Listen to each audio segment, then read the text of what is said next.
Olá pessoal, muito boa noite a todos. Biólogo Igor Maqueira na área, canal Alerta do Tempo. Muito obrigado pela presença, participação e sua inscrição.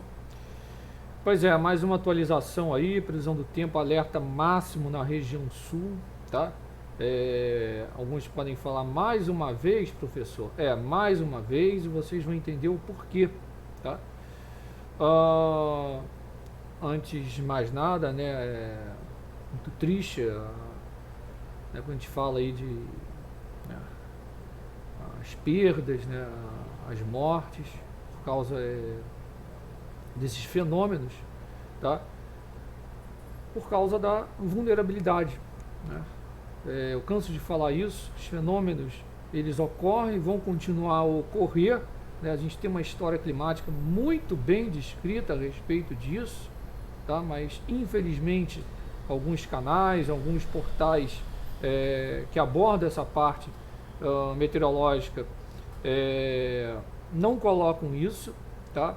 O sul do país ele é muito propício à ocorrência desses ciclones extratropicais, tá? Inclusive essas ventanias, né? Vento muito forte, histórico de tornados também desde 1935, tá? Então é o que eu digo, o que era, né?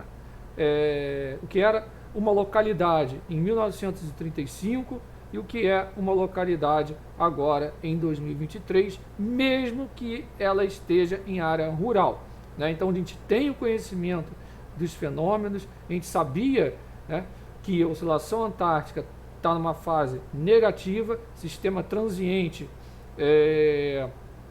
ou seja, a ocorrência, né, a chegada dessa frente fria por causa justamente da mãe das frentes frias, para vocês entenderem, né? Oscilação antártica negativa, eu vou colocar aqui para vocês verem, tá?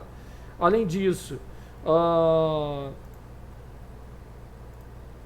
o El Ninho, tá? Aqui está a oscilação antártica negativa, ó, aqui, ó, nessa faixazinha aqui, é grupo pequenininho, mas dá para ver, aqui é até 15 de setembro, tá? Bem pequenininho aqui.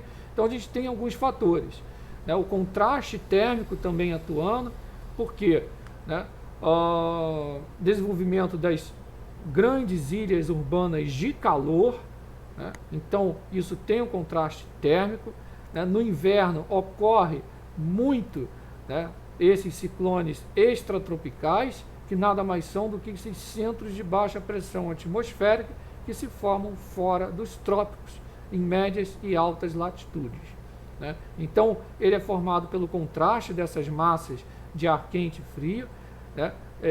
Então, parte dessa ação, né, da sua ação, é sugar toda a umidade para essa região do centro de baixa pressão e jogar para a atmosfera, resfriando e transformando a umidade em nuvens. E grande parte dessas nuvens são os cumulonimbus.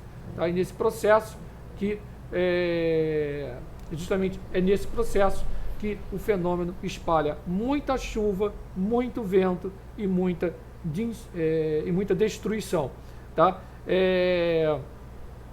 Distinguindo aqui algumas coisas, está colocando algumas coisas aqui, né, os chamados pingos nos is, antes de eu falar desse próximo evento tempestivo aí. Então a estabilidade associada à circulação de ventos, baixa pressão, né, essa baixa pressão que se origina muitas vezes no Paraguai, no Uruguai, que é propício a isso também. Então a gente tem um histórico muito promissor disso, né? Só para vocês terem uma ideia, eu vou mostrar para vocês aqui, por exemplo, em 1959, 14 de agosto de 1959, tá? Só assim a via de comparação mesmo, né? Que Paraná viveu horas de pânico, né? Com a passagem de um tornado, tá? A lista é enorme, tá? Isso aqui foi um dos maiores, né? Ao menos 35 mortos. Então, quando se fala de mortes hoje em dia, né, teve o preparo para isso? Não teve, né? Como é que foi esse preparo? Então, o fenômeno está ali, mas a vulnerabilidade é maior. Então, a gente não pode confundir fenômeno com vulnerabilidade. Eu canso de falar isso, tá? Em milhares de palestras eu já abordei isso também. Esse vídeo Eu sei que vai ficar um pouco mais longo para você assistir, aí do outro lado, mas é justamente isso, a credibilidade aqui que depositada ao canal, né, a confiança, justamente com a informação, com a metodologia científica séria. Tá? Então, esses ciclones extratropicais, muito comuns na história climática brasileira, tá? Eles costumam se formar justamente no extremo sul do país, entre o Rio Grande do Sul, a Argentina e o Uruguai, países vizinhos, tá certo? Então, assim, esses ciclones extratropicais no Oceano Atlântico se formam praticamente quase que toda semana, dezenas deles, né, às vezes. Mais comum que se formem perto do Polo Sul, né? Agora, justamente, um ciclone extratropical, vocês terem uma ideia, a 1000 quilômetros da costa, não vai causar nenhum efeito, por exemplo, para a população. Agora, quando ele ocorre ali pertinho do litoral, aí justamente vem os efeitos, né? A gente está sobre influência da região 3.4, justamente do fenômeno El Niño, tá? Ele aumenta a umidade, então ele depende disso, aumentando a umidade, acaba potencializando ainda mais a força dessas chuvas, tá? E é muito comum no inverno, tá? No inverno, os ventos ficam mais fortes ainda, quanto mais próximo do mar, mais próximo, assim como as ondas, né? Que podem chegar a metros e metros de altura, tá? Agora, vai ter esse evento de novo, professor, esse evento tempestivo, tá? Vai ter sim, tá? Então, justamente, a oscilação antártica aqui negativa, tá? Então, vem outra frente fria a caminho aí. Mas só para... Falei da parte histórica, né? Aqui é justamente o dia que Palmas, no Paraná, tá? Ficou justamente aí bem prejudicada, né? Ficou de luta aqui no jornal Gazeta do Povo. Tem vários jornais, perdão. Então, milhares de animais mortos, tudo voando, isso acontece mesmo, tá? A região é propícia a isso daí. A gente tem um histórico bem marcante a respeito desses eventos, não só no sul do país, tá? Tem outras regiões também. E basta até um próprio meteorologista, ele pode acessar o próprio o Wikipedia, ele tem um apanhado bem didático para quem quiser acessar aí a parte mais simples a respeito de tornados aqui no Brasil, só para princípio de conversa, tá? Isso eu estou comparando, né, justamente a parte aí de morte, muita gente falando que nunca ocorreu, que não sei o que, não, já ocorreu, pode voltar a ocorrer, né, com variar a intensidade, tá, melhor dizendo aí, mas justamente no princípio da similaridade da climatologia séria, tá? Se já ocorreu no passado, justamente a gente tem que pegar isso, né? A gente tem os dados e tratar isso com mais seriedade, né? Justamente a prevenção a esses fenômenos, né? Que lamentavelmente eu não estou vendo isso, tá? Então, mais de 100 milímetros pode atingir o sul do país novamente, tá? Novamente, na madrugada de quinta-feira, tá? Essa região de cavado se forma entre a Argentina e o Rio Grande do Sul e contribui para a formação de instabilidades que podem provocar tempestades severas na região da Campanha, do Oeste, Sul, metropolitana de Porto Alegre, no Rio Grande do Sul.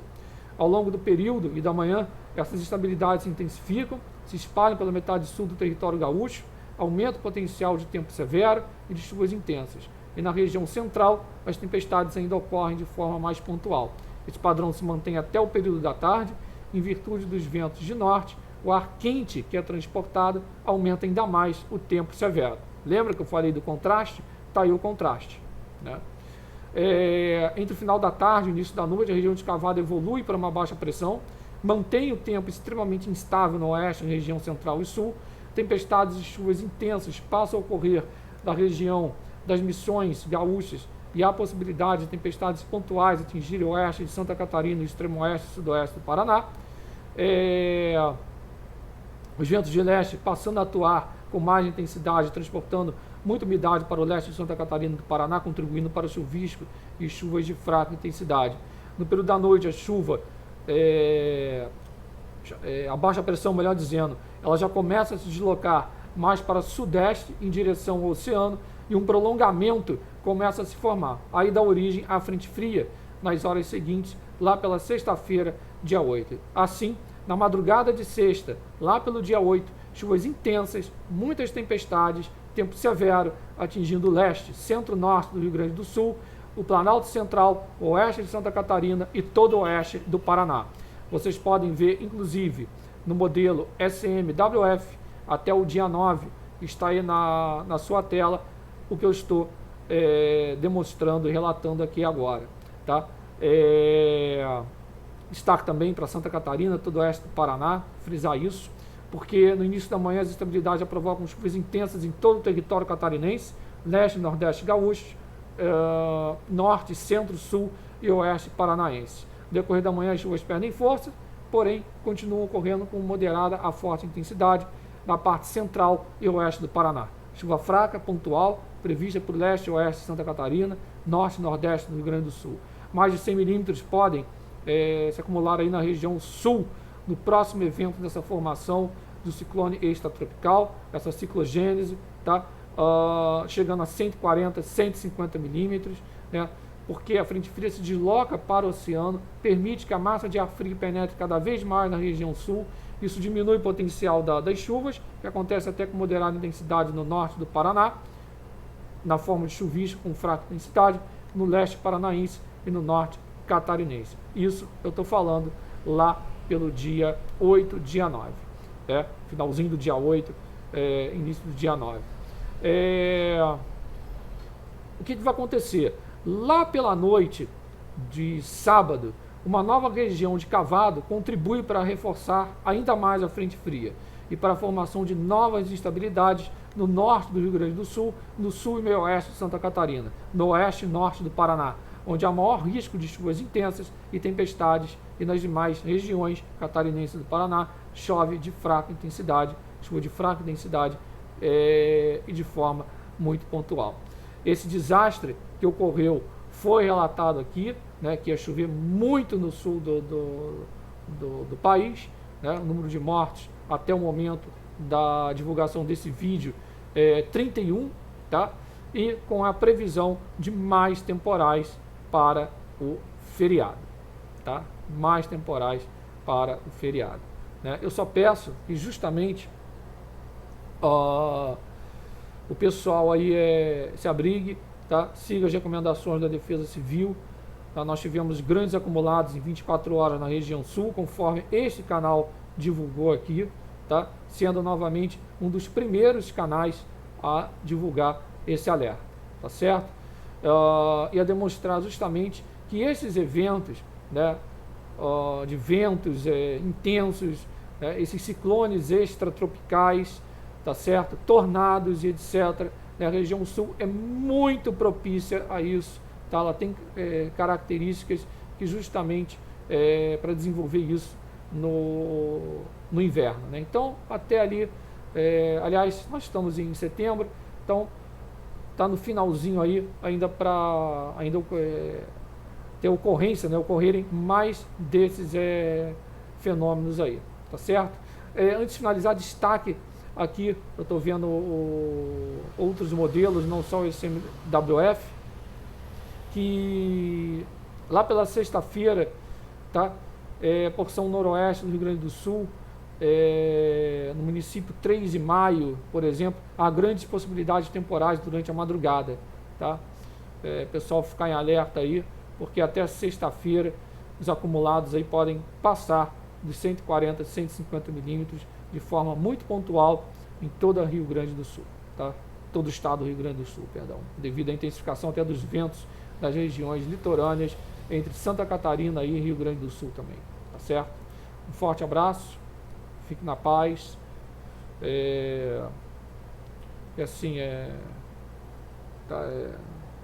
Fica aí a minha nota de pesar, tá? Meus sentimentos a todas as famílias aí que estão sofrendo com esses eventos aí no sul do país, tá certo?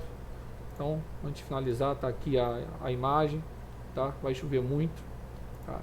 As causas que já foram divulgadas: oscilação antártica, El Ninho, contraste térmico, tá certo?